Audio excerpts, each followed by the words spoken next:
began Volunteer Corner, we kind of wondered how it would go and how the volunteers would feel. And some were kind of nervous, others kind of wanted to do it. But I remember I did the first couple in here, and we had Peter Garland and Jim Cressman. Cindy Thomas, yeah. And then Emma herself, the volunteer coordinator, she came in. And, it was going well, but I really enjoyed talking to the folks here because they were outside of the food bank. And they were kind of verbose, right? They went on about how they felt about things, and there wasn't all the background noise that there is normally at the food bank. So I really enjoyed that. But then there were some that couldn't come here to your studio. Thanks for letting us use your studio, by the way. So we decided to have you do them at the food bank. Now, Peter Garland also did a couple for us, which is great. He's got such a great voice and everybody knows him. But then you have done the others with the volunteers. And I don't know how many we've done. I don't know either. But it seems to me, much as I like doing it here and talk to the volunteers, most of them from the food bank know you better because you're down there all the time. But it seems to me the ones down at the food bank are kind of very granular. They're very, this is how people feel about being down here, right? And this is what they do. And this is how many years they volunteered. Like they're right into it because they're in that atmosphere. How do they seem to you? You're the one that walks up to them and says, "Hey, can I interview you?" They come into the room and you interview. How do they seem to you? No, I think it's great. Oftentimes now we give them a bit of a choice because I think we're two different people with two different styles and two different kinds of questions. You tend to have more of a conversation. I tend to keep it a lot shorter, and it's kind of more like an interview thing. Yeah. But I think the other thing about being down at the food bank is we're actually, by and large, showing people in their jobs at times doing what we're doing. So we're kind of down there, and you can see what's kind of going on, and then people tend to talk a little bit more about what they do. And I think people, some people have really responded well to that. Some others, want to come here and actually want to have a bit more of that philosophical, longer conversation, which I think is really great as well. In speaking with some of the volunteers, I was down there last week, and I think what you do is you bring the community into the food bank. Yeah, I don't bring them in. The community already comes in, and I'm right there in that kind of context. Right, but I mean the videos as they go out and people watch those videos, you bring them into the food bank. Yeah. You're interviewing the people in the food bank, and people get to hear what it's like with separating slimy carrots and all that kind of stuff. It was good. That was pretty funny. But so people get to see what average volunteers do. And I think with mine, what I've discovered is that because they are more conversational, I tend to talk about how the food bank first got started, for instance, or some of the original partners that we had, or some of the challenges that we faced earlier than the years, or what the first food drive was like. And I think what that does is it takes the volunteers out of the food bank and into that larger world. Sure. It's kind of a neat intersection and passing of that. And I enjoy that mixture. I think if somebody is wanting to volunteer at the food bank, then the ones you do I think are perfect because you show what it's like, you talk about what it's like. And one of the things that comes out in common with every person that you interview, you ask them what's their favorite thing and what's their answer. Oh, it's always the people they work with. It's always the people. Yeah, it's always the people they work with. And I think a lot of that is due to you, Jane, and I know it's Emma and Marianne and the other staff, but it's kind of a party atmosphere. And I should say too that you just won the national hockey championships in Quebec City with your. Why don't you describe that a bit? What happened? What was it you were playing in again? I was playing in the Canada Senior Games plus 55 as far as people who are older than 55 years old. We the London team was all plus 60, so we're all 60 years or older, and we won gold. But it's kind of the same thing. It was a team effort. So when you talk about being down at the food bank, it's actually a team effort. And when you talk about the people that they enjoy being with, it's actually the other volunteers. They're the ones doing the work. I think we provide an atmosphere which allows them to do it and allows them to kind of, make a difference and feel like their volunteer time is really impactful. So you very subtly have taken this right off the subject. Congratulations. No. Well, we're talking about volunteers. The subject was about you. No, the subject's about volunteers. I'm getting to that. This is what we go through. You went there and you won gold. Now you won the provincials a number of months ago. You went down, you won gold, and all the volunteers were phoning and contacting. What's the score? Who's she playing next? And you ended up winning gold, which is great. But the name of the team was Team Chaos. Mm-hmm, yeah. And where did you get that from? Yeah, well, this is interesting. So when we at the food bank, COVID came along, we broke into two groups. So because we were one of the few social agencies that we really felt strongly we had to stay open. And the only way to do that was, for instance, obviously, have two different teams such that if somebody got sick, we were still able to operate. Yeah. And the team that the team that I was part of, I shouldn't say my team, but the team that I was part of, it's kind of the people side, and I tend to be pretty chaotic. It's just like, okay, let's figure it out. Let's away we go. And so Brian was in charge of the other side, and Brian is amazingly organized, and he's the reason we do as well as we do at the food bank manager. Yeah, it's amazing.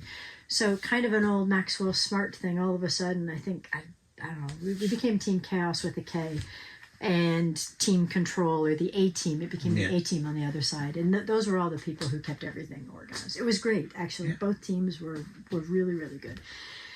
And so when it came time to the hockey team, everybody submitted a name.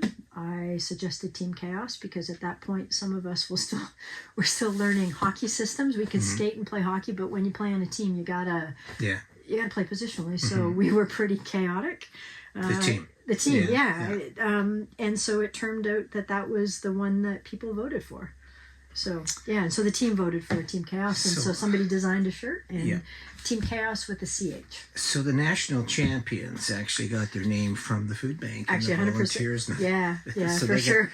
They get credit for that. But what I laugh about, I think it was Jim Cressman I was talking about, but he said that he had come down to the food bank to volunteer, not knowing what to expect, and you had broken out the hockey sticks, and all you guys were playing hockey at the warehouse.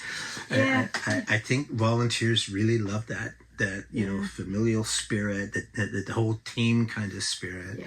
That you've been able to do that along with the others. I think that's pretty awesome. I mean, it was tough times during those times, so we tried to create a real positive spirit because, of course, obviously people were struggling in terms of having to come to the food bank, but it's the pandemic. At that point we were all wearing gloves, and we were washing cans of food, and we didn't know what to do. And so in part of making it fun for everybody, because the volunteers themselves, were coming down, and it was potentially unsafe. We had Friday afternoon games. Yeah. So, sometimes if the strawberry wasn't, was going to be thrown out in compost, we would play basketball with mushrooms and all sorts. We just had fun. Now we cleaned up. We cleaned up. And but it was, we tried to make it a really positive atmosphere down there. Yes, and I think they really feel part of a team there. When they come here, though, I'm reminded of the first time one of the astronauts, I don't know if it was Neil Armstrong or not, but the capsule came around the other side of the moon, and then it saw the Earth. And for the first time, he saw it from far away and had a whole different idea. Talking about the Earth. The Earth from far away, and he had a whole different idea. That's a famous picture. But I have learned that people that are coming here, or that we're talking to, I think as I talk to them, I try to talk to them about what it's like with the food bank in the community. And I think for them it was really interesting to hear Peter Garland talk about, he was there for our very first food drive and all that kind of stuff, but he looked at the food bank not from being down there more or less, but for all of his 38 years or so of being with us. He saw what the food bank meant to the community as time went on, and he has come to appreciate that just from the outside of it, the difference that the food bank has made to community. And I do think Volunteer Corner is also about that. For sure. It's helping volunteers to take a step back and have a look at the food bank and see what they have done. Yeah, 100%. It is really amazing. Do you have a favorite aspect of Volunteer Corner? I think it's open to any volunteer. It'll take us a while, so it's the volunteer gets to choose whether they would like to do it or not. I think it allows us to recognize and talk about not just their contribution, but a lot of these people are involved doing other things as well. So I think my favorite thing about it is, when somebody's a little reticent, still comes forward and goes, no, this is something I want to do. Because again, even though we're trying to highlight them, it's not about them. It's about the fact that they're contributing. It's about the community. So I like the breadth. I like the fact that it's never the same. It's always a bit different. I think there's different voices coming out, and it kind of shows the fact that the food bank is still that grassroots. The volunteers are just as important to the food bank as you and I in that context. So I mean, they're the one doing the work. We're maybe organizing and we're setting the stage, but they're the ones feeding 6,000 families, 16,000 people a month. It's pretty amazing. Yes, I talked to one of them. I forget which one it was. It was a while ago, but they said when they came down to the food bank to get started, they were nervous. They didn't know what they were going to do. And I think you were helping them or whatever it was. But they said nobody gathered around them and treated them as really, really special and tried to help them to adjust. It was the fact that all of this is going on. We're really thankful that you're here. Here's your roll, now get going. Pretty much. That's right. Typical of NGOs. And that's right. Sure. And so they learned on the job right away. But their specialness came from the fact that they were so well accepted, not for the fact that they were unique and the whole system was having to respond to them. They could just come and do their thing and be part of a team. Yeah, sure. I think that is really great. I was wondering, though, Jane, you and I, we've been with the Feed Ontario, which was the Ontario Association of Food Banks for years. They've been around a long time. We're also charter members of the Food Banks Canada, which is, we had some of their meetings here. And, so we look at all of these food banks from from our point of view, and they look at us from theirs. But a lot of the food banks that are out there, especially the larger ones, they have significant staff. Right? They do. They're different operations. They're different operations that require different staff, that kind of stuff. And we're not like that at the food bank. We have a very small staff that's a nucleus, but we really build the work around the volunteers, right? Yeah. So I was wondering about that, though. After we came out of the pandemic, Food Banks Canada talked about this last week. In the pandemic, everybody was kind of feeling, well, once this pandemic is over, we can kind of go back to food banking, but it didn't really work like that. Things exploded, right? Inflation went up, the cost of food continued to go up, rents, all the standard of living, kind of political chaos is there as well. And we never actually did get back to where we were as food banks. But I found myself wondering, because the food bank now is way more substantial than it was beforehand, not just in the number of people that we're helping, but also in the number of volunteers that we have. But I found myself wondering, we got much larger with more responsibility, more clients, more agencies that we've taken on and helped. And yet our staffing has remained roughly the same. We've hired 2 or 3 extras on. That's really true, but we didn't hire a dozen or anything like that. And it seems to me that was a bit of a risk, a bit of an experiment. As you take on those larger roles, you're really trusting the volunteers a lot to be able to come in there and help us to do that, rather than us hiring a whole bunch of people that oversee it all. We realize we have a lot of experienced volunteers there who've been around for a long time, and that they have become part of that shifting up to that larger responsibility. Would you agree with that? Well, I think if you're talking about other food banks, they run on a different model, and it's very difficult on the model that they run to run by volunteers. That's great.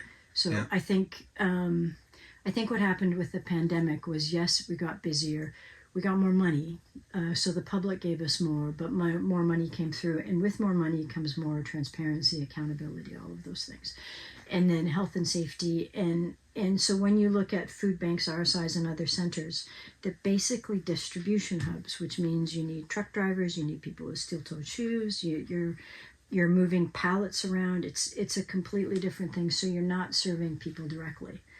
I think what has kept us grassroots in that context is we still do that, and our staff has gone up 25%, but 25% is like a couple of 3 individuals. Yeah.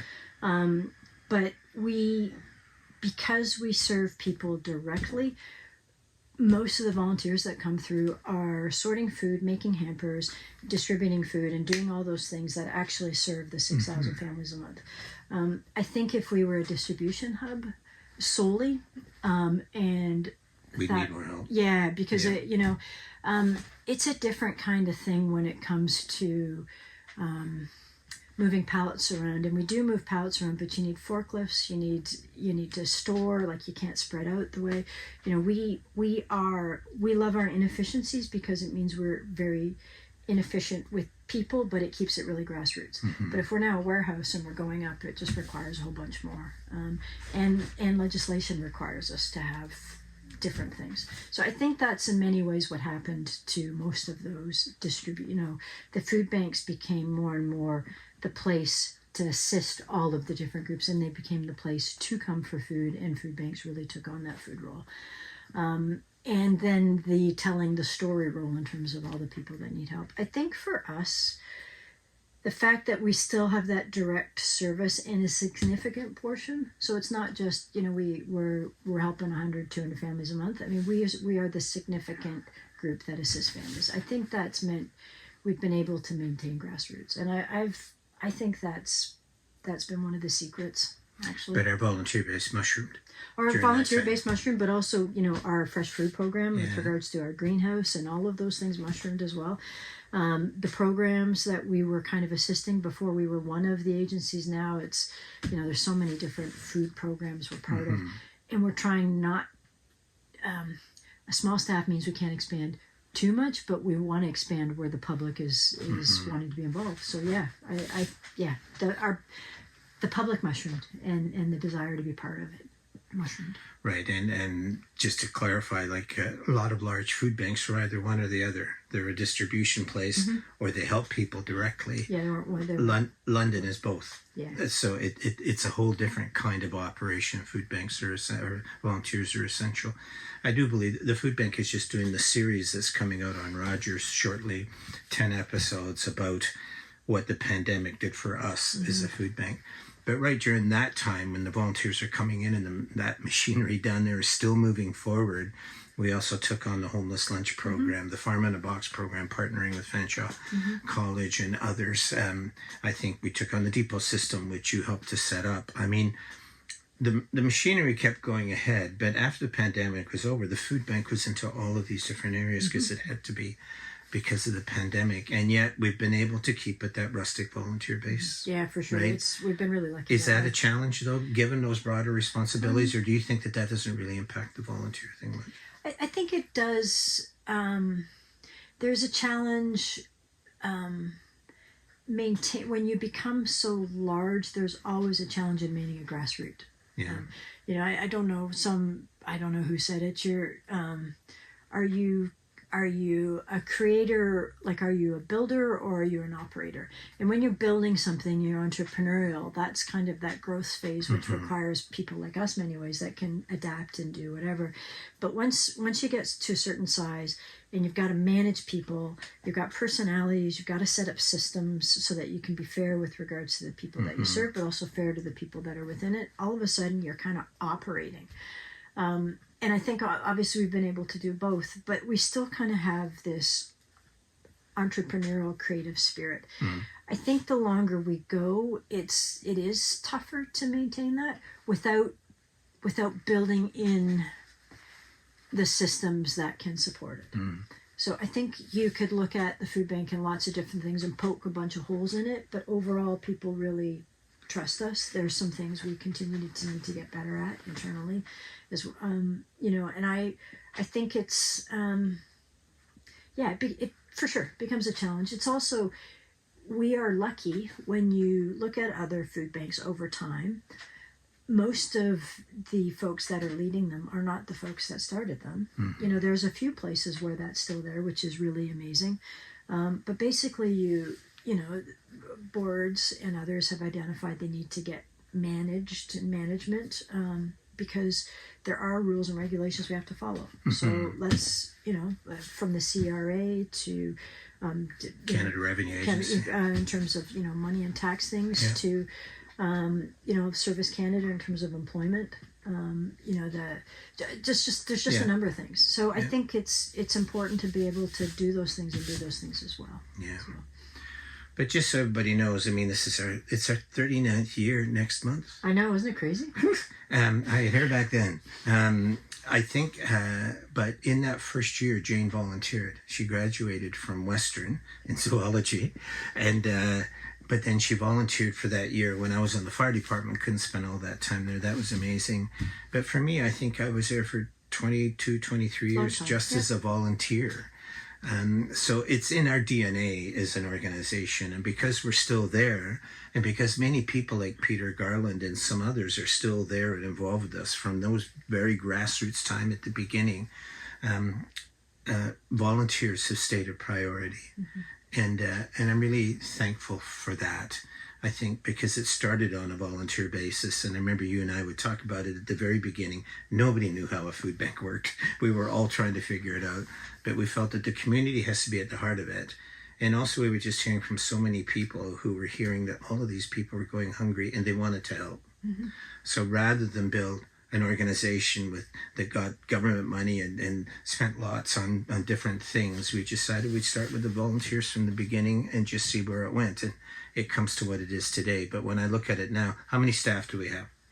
We have 9 full-time staff. 9 full-time? And a number of either part-time, like students come in for the summer and those kind of things. So. Summer jobs, grant students. And how many volunteers do we have?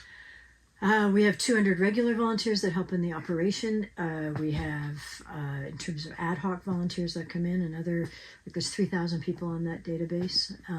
And then the number of groups that come in, and that doesn't even account for all the volunteers externally, which do, like Business Cares runs externally, all of the volunteers, those kind of things.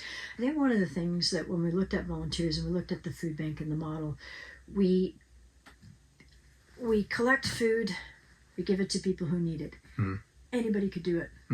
Like, when I was look at the homeless situation and some of the mental health difficulties and other things that that go along with that, it requires some expertise. Oh man, it requires expertise. It requires a certain way of being, and of course we need people who are caring and compassionate, particularly that deal with people that come in. But like, you could do it, I could do it. Handing out food, anything, just anything, any of us could do it if you cared and you wanted to work it. You don't have to have you didn't have to degree on how to deal with people with mental health addiction, but whatever. I think it's important, and it's still important to our core. Yeah, and we leave that to the other agencies and others. We see them as really tackling the issues of poverty. It's not us. Yeah. So part of our philosophy is to supply them with the food they require, because their work is so essential. Yeah, on the other hand, more and more of them all the time are coming to the food bank because they're running into troubles with their budgets and stuff. So we're starting to handle their food budget. But I guess what I'm saying is, back at the very beginning, almost 40 years ago now, you have a few, 2 or 3 staff and maybe 300, 400 volunteers. And now here it is 40 years later, and we've got 9 staff, you say, but we got maybe 3,000, 4,000 volunteers. So that ratio has stayed largely the same. The volunteer base is grown as we have done that, and they're still essential to everything that we do. And I think this show is just a way of thanking the volunteers. I mean, part of what we're doing now is that you're interviewing the folks that are down at the food bank sometimes with Peter, and that's great. But I'm trying to find these volunteers for us who are out in the community who actually aren't. They might be in a business or a grocery store or something like that, and they're running a food drive, or they're trying to help. So we're trying to do those. So because we realize a big part of our volunteer base is out in the community, and lots 100%. Of people don't understand how much is being done there. 100%. But we're volunteer based, and we did Volunteer Corner because we just felt that was our strength. It wasn't so much us or any of that stuff. It was average Londoners who are just making a massive difference in a massively important time with massive challenges. It's a lot. For sure. It's a lot for us to do. So we really thank our volunteers for all they've done, and they've sure made our life a lot easier. Yeah, we couldn't serve, like London's Food Bank wouldn't exist without it. They are the ones that really are kind of the hands of being able to serve folks. It's been great. And the value of what you have done with your interviews done there is we really see those people and what they're doing. Yeah, right. Like it's just pretty amazing. So thanks everybody.